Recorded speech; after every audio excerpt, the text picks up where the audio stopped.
Good morning. News at 7:30 is a service of Barong Insurance. I'm Mike Smith, an Oklahoma State Senate candidate for District 38 who went missing earlier this week has been found dead. The Oklahoma State Bureau of Investigation says 54-year-old Barry Christian was last seen April 28th in Sayre.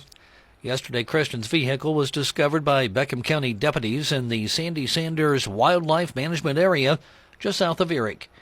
Authorities say OSBI special agents processed the scene and discovered a body inside the vehicle positively identified as Christian. The body has been transported to the Office of the Chief Medical Examiner to determine the cause and manner of death. Officials say it is still an ongoing investigation.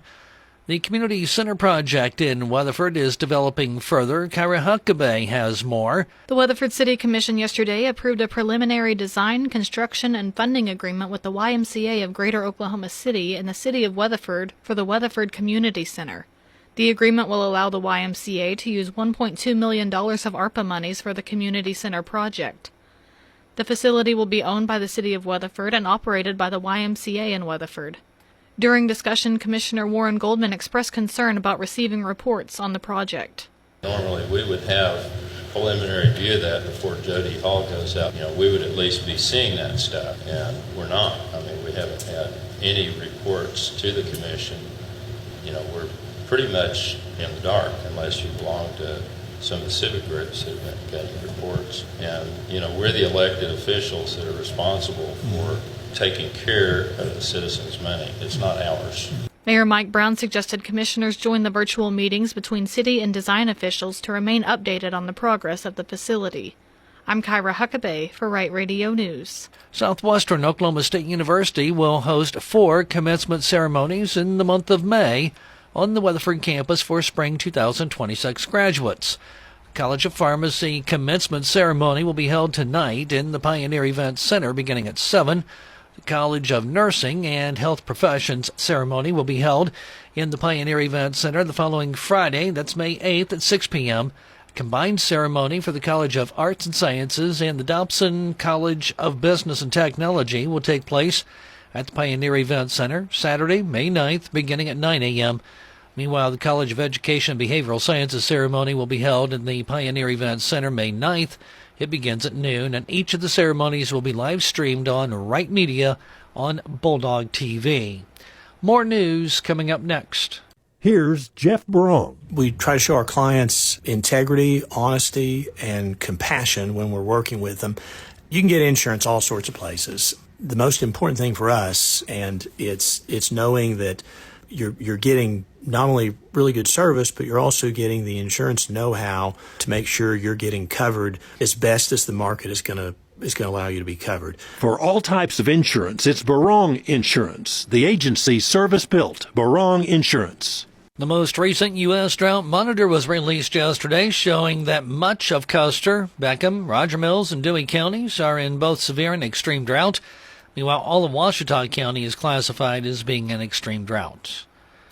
The Space City Paddle Battle in Weatherford begins today through Sunday. The tournament weekend will kick off tonight with a pickleball social.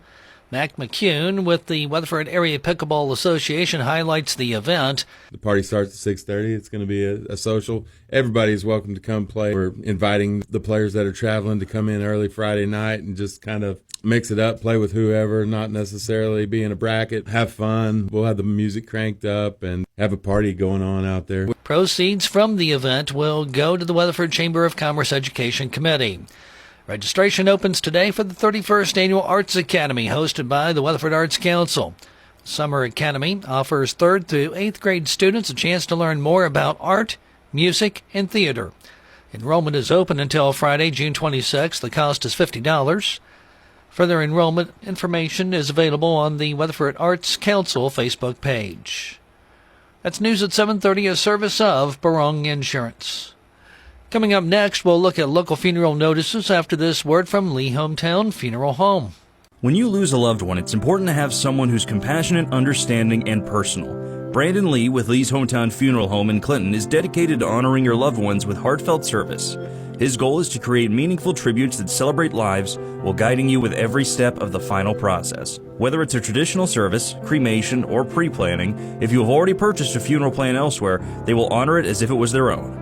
At Lee Hometown Funeral Home, they continue the tradition of caring and personal service. Please visit today to experience the difference.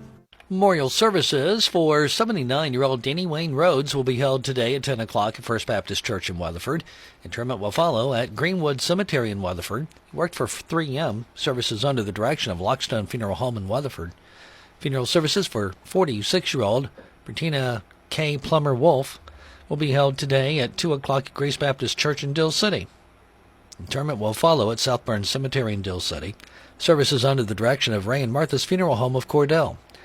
Funeral services for 93-year-old Mary Lou Preston will be held Saturday at 10:30 at the Randy Keesaw Memorial Chapel and Cy Keesaw Lee Funeral Home in Clinton.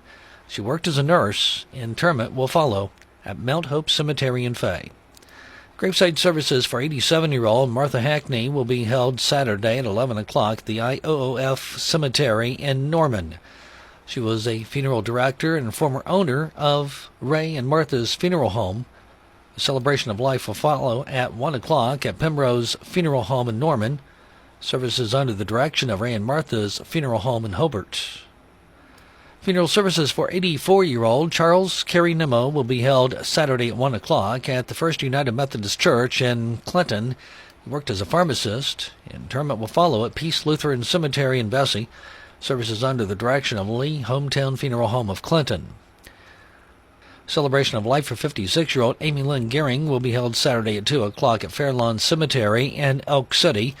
Services under the direction of Winery Funeral Service and Cremation Center in Elk City. Funeral services for 64-year-old Delilah Turner will be held Saturday at 2 o'clock at the First Christian Church in Elk City. She worked for Perks Convenience Store. Services under the direction of Winery Funeral Service and Cremation Center in Elk City. Today's funeral services, a service of Brandon Lee at Lee Hometown Funeral Home in Clinton.